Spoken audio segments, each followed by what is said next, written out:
Why do honest or spiritual entrepreneurs suffer so much? I mean, honest people suffer, spiritual people suffer, entrepreneurs suffer. But now, spiritual entrepreneurs, honest entrepreneurs, that's a whole other level of unlock of suffering right there for you. There are three main types of suffering we're going to go over. There's the suffering at the interface of the market level, suffering at the level of the mission you have, and suffering at the level of the misidentification of the self, and how this motherboard here can help you alleviate, hopefully, some of that suffering. So, at the market level, the interface of the market, there's the suffering because you're dealing with damn crackerjack box coaches and superficial scam artists stealing your best clients. They're using AI to write their course, their copy, their email, their video. Everything is just AI made, obviously a scam. Well, there you are, actually caring about your clients, actually getting results, actually making your courses better, actually caring, actually giving a damn. These people just churn and burn. They get people in, scam him, and then handle the negative comments that coming, however that works, with moderators. Now, this burns the audience. Now, the level of crookery, cynicism, and doubt and fear you have to overcome in the market just to get people to buy your stuff is crazy. It's insane.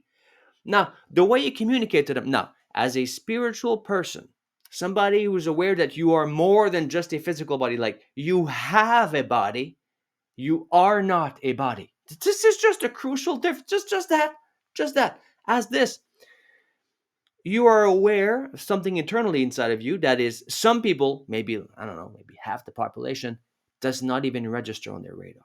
So as your communication to the marketplace, you have to dumb it down compared to what your internal experience of reality needs to be dumbed down. If you know David Hawkins's scale of consciousness, you might operate at levels that include maybe love, maybe compassion, maybe even forgiveness, maybe reason, maybe logic, maybe longer time frames. The marketplace, the average is running around pride, guilt, fear, shame, embarrassment, anger, getting even, and all that type of stuff. So, like, you got to tone it down, and a lot of people have problem playing at that level. That's why traditional marketing techniques and sales techniques feel so yucky to you. It's just it's terrible. But that's how the marketplace decides. Let's take this. Like, it's a crystal ball of your offer. So people are looking to your offer as in a crystal ball to see their future. And if you're speaking to people, like in diplomatic negotiations, you got to be aware of who you're speaking to. So the person you're speaking to in the marketplace, there's one client in the whole marketplace. There's one client or customer. It's human nature. And not the human nature like the eternal spirit somehow incarnated in a body for a short time. Not that. Just the little me, myself, and I mind. So the market is me, myself, and I. You're more like we, ourselves, and bigger I. But that's not the baseline market reality. So this is a form of communication that needs to be toned down, dumbed down, simplified, and bringing it to terms. For example, I used to talk about how to speak with charisma, confidence, and presence because I'm an ex-chronic stutterer. I could not even speak before, and now I coach international keynote speakers, TV hosts, and national trainers. So, like, all the speaking with confidence, yada yada yada. People don't care about that. So to dumb it down, it's here's how to make noise with face so you see payment notification on phone. See it? Make noise with face, get paid. That's it. Yeah, dumb the stuff down to immediate gain, immediate things, and now overcome the crackeries and stuff. Let Karma handled that. Everything that goes around comes around. And every decision, every intention, every act, every deed, everything you do has immediate consequences across the ripples of time and space, and things come back. So let whatever these crackerjack box coaches and superficial scam artists are doing, let time take care of themselves, take care of that, and you keep your head screwed on right. By the way, speaking of your head screwed on right, congrats, man. I don't know you, but if you're living life sober, cold turkey, you're taking this as a spiritual entrepreneur, as an honest entrepreneur, you're dealing with the stress and the pain of all that without drugs or without alcohol or without overdoing it on alcohol. I just want to commend you. Man, dude, woman, it's something. I spent 10 years of my life or more drugged out of my mind every day just to cope with the pain. Now I'm clean and sober for, since 2007 or 2009, depending on how you count, but clean and sober. And I know what it takes for you to decide, okay, clean, clean, overcome this, overcome that, rather than numb, run away. Just somebody needs to congratulate you for the secret struggles you're having daily, the night before, the morning of important events, whatever you're doing. Just congratulations.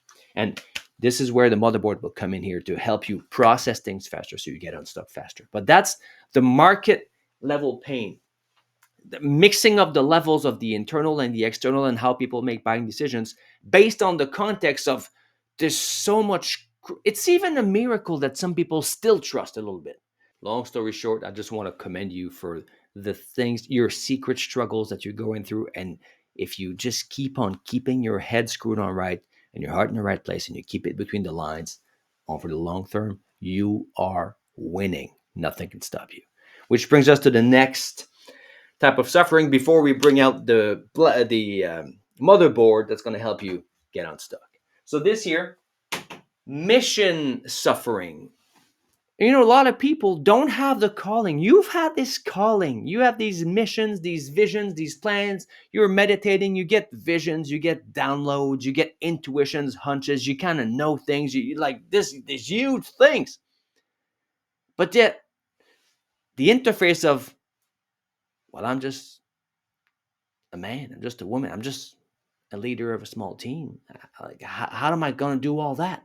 This is another layer of pain we need to overcome.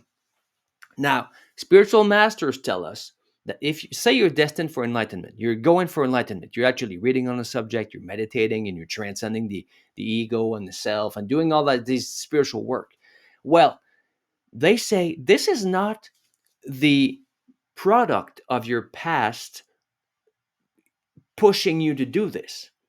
It's your future self pulling you into it. Now, scientists today, and I'm not talking about your high school teacher or something about science or physics, but the highest people working on this stuff all day will tell you time does not really exist. It's an illusion.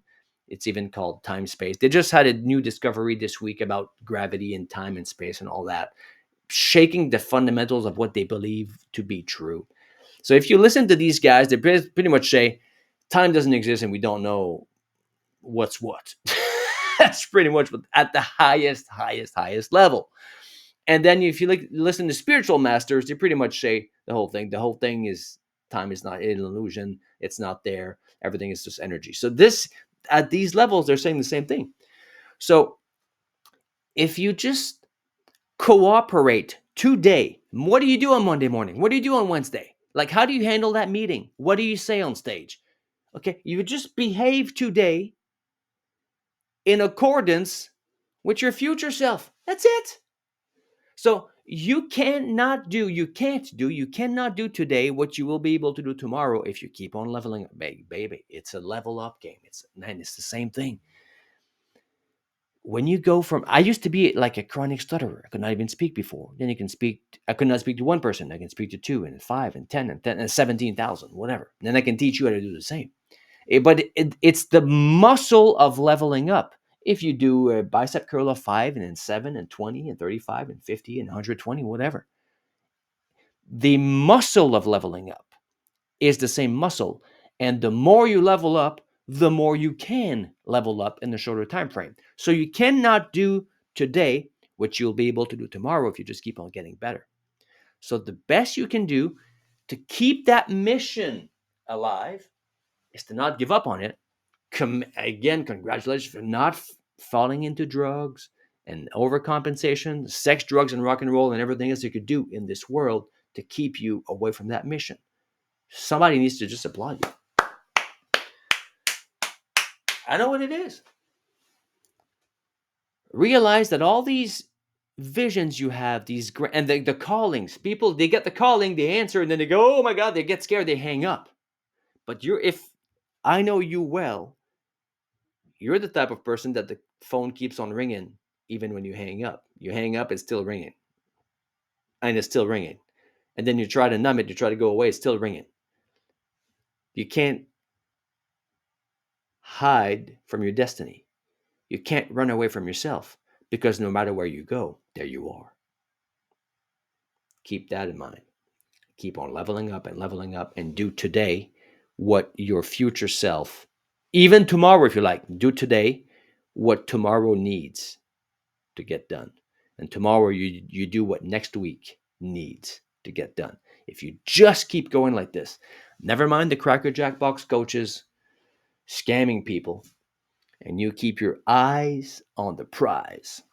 And now, the third type of suffering that frankly causes all the other ones is a misidentification of the self. What it is you call I. There's a doctor, after 30 years of looking at MRIs and scans and stuff, somehow realized, wait a minute, I've been looking at all these scans of the brains, and nowhere am I to be found in there. There's not an I in there. That's a part, that's a part, that's a part. And I'm more than the sum of the parts of a brain. Wait a minute. Even a doctor conditioned in school to believe that consciousness is a result of brain activity rather than the opposite, like it is, was dumbfounded to realize, wait a minute, I'm not in the brain. I'm not a brain. Because that would be like the brain is like a motherboard in a computer.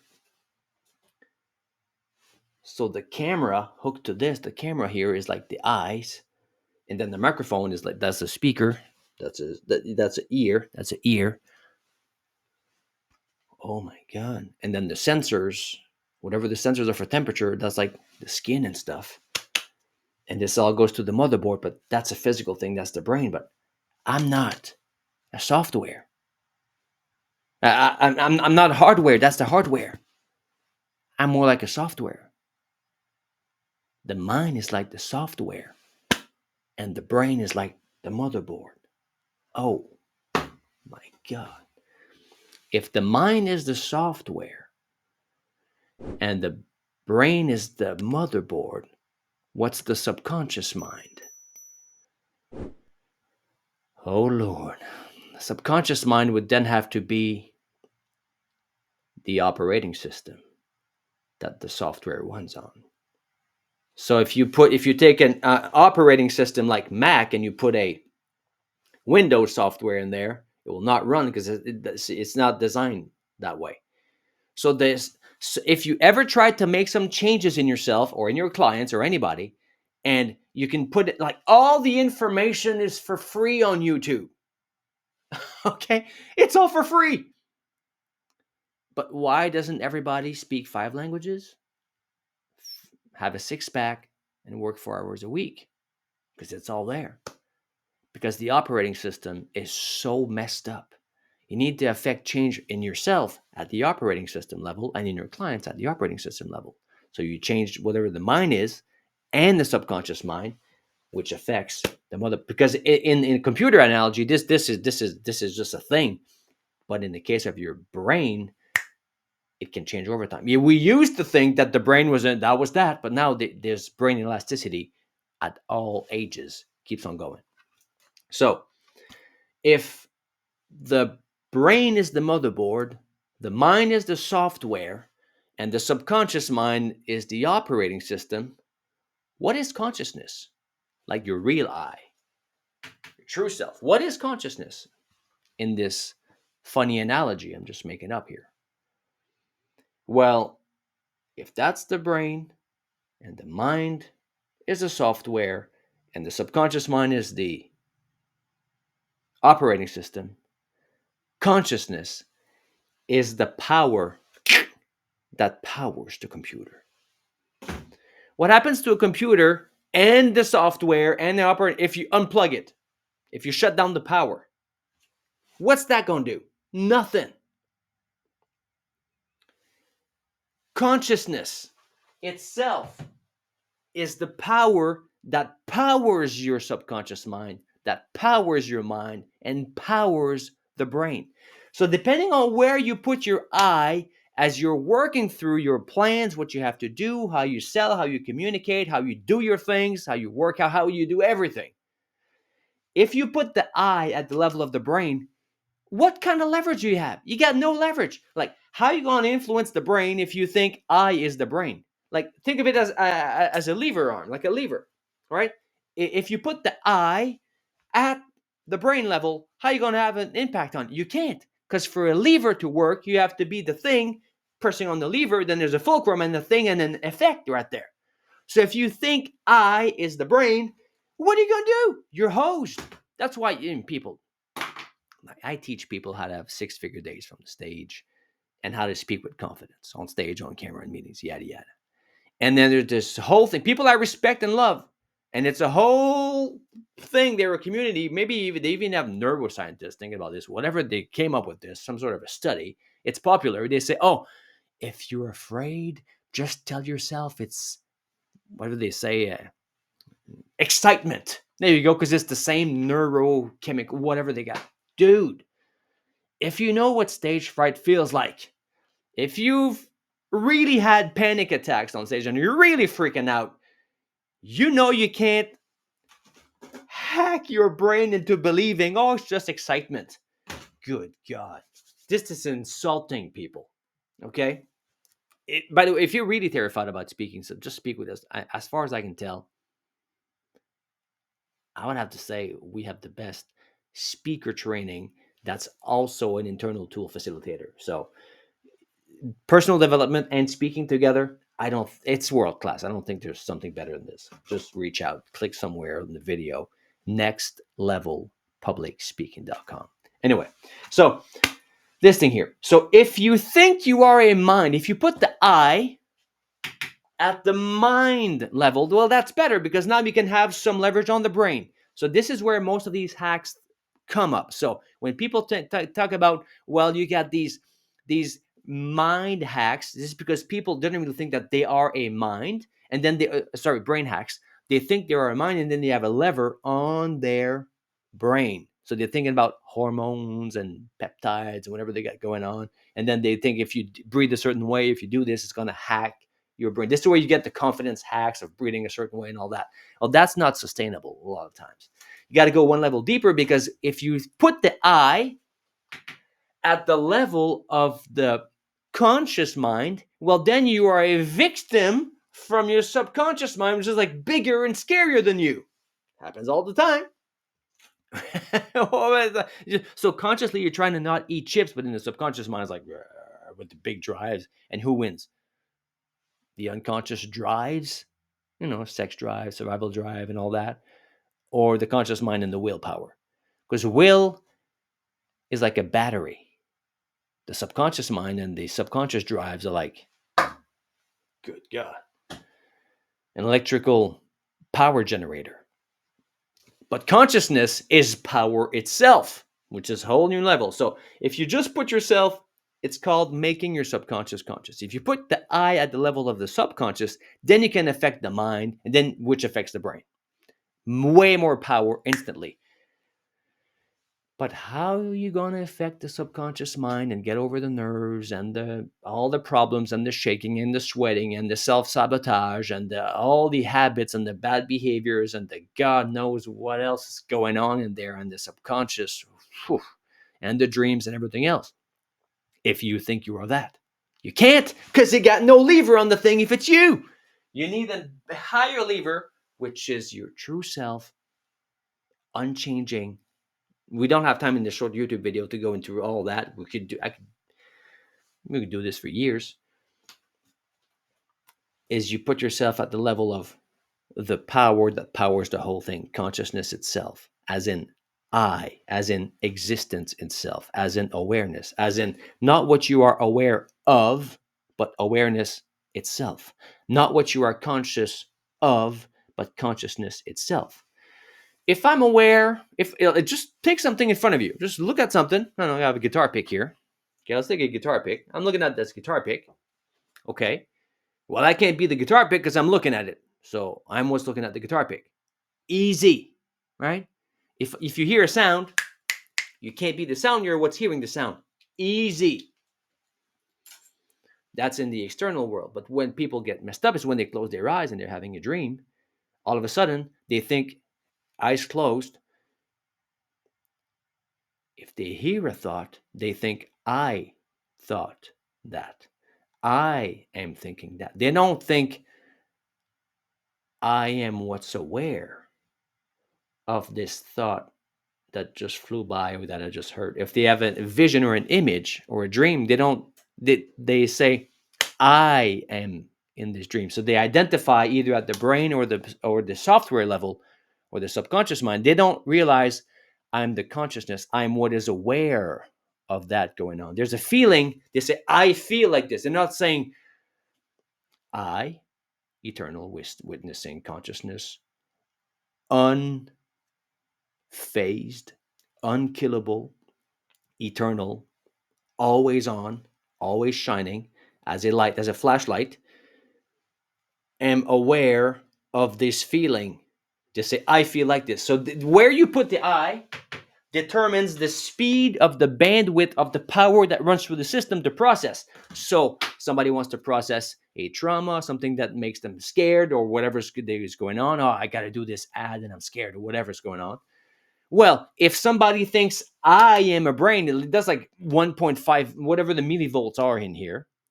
Okay, well, that's the processing speed it's going to take. So people do techniques like EFT or whatever they got going on, some sort of a technique that they're jumping up and down, whatever they're doing to get over the fear.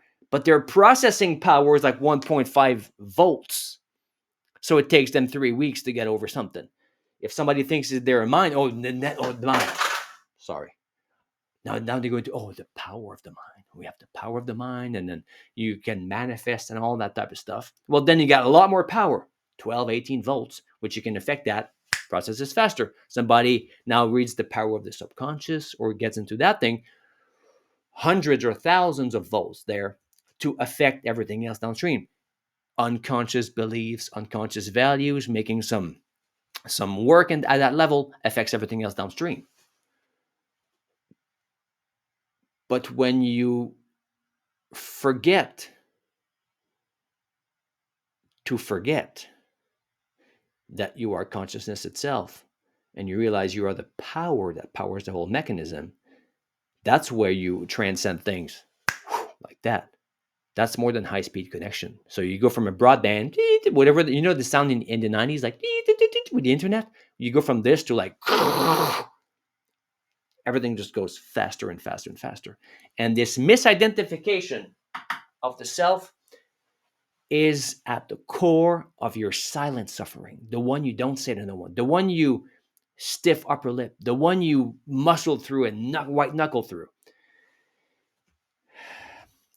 6 seconds here and there of forgetting to forget that you are the eternal cosmic awareness, shining a light on everything you are aware of, rather than whatever you are aware of, recontextualizes your whole frame, gives you renewed strength, gives you renewed energy, so you can get out there, kick butt, and take names. I'm going to stop here to keep this short. I'll leave you on a simple quote. You know these messages where they put people say if you had a gun to a head and only 1 minute to give a message to people. I asked myself this one time around the time I was becoming sober, must have been 2009 ish, and it just came like boom, one shot. The only way for us to escape the cycle of suffering we all seem to be stuck in is for each and every one of us to learn to deal with our emotions, our states of mind, and whatever we got going on without hurting sentient beings, including ourselves. Keep that in mind. Have a great day.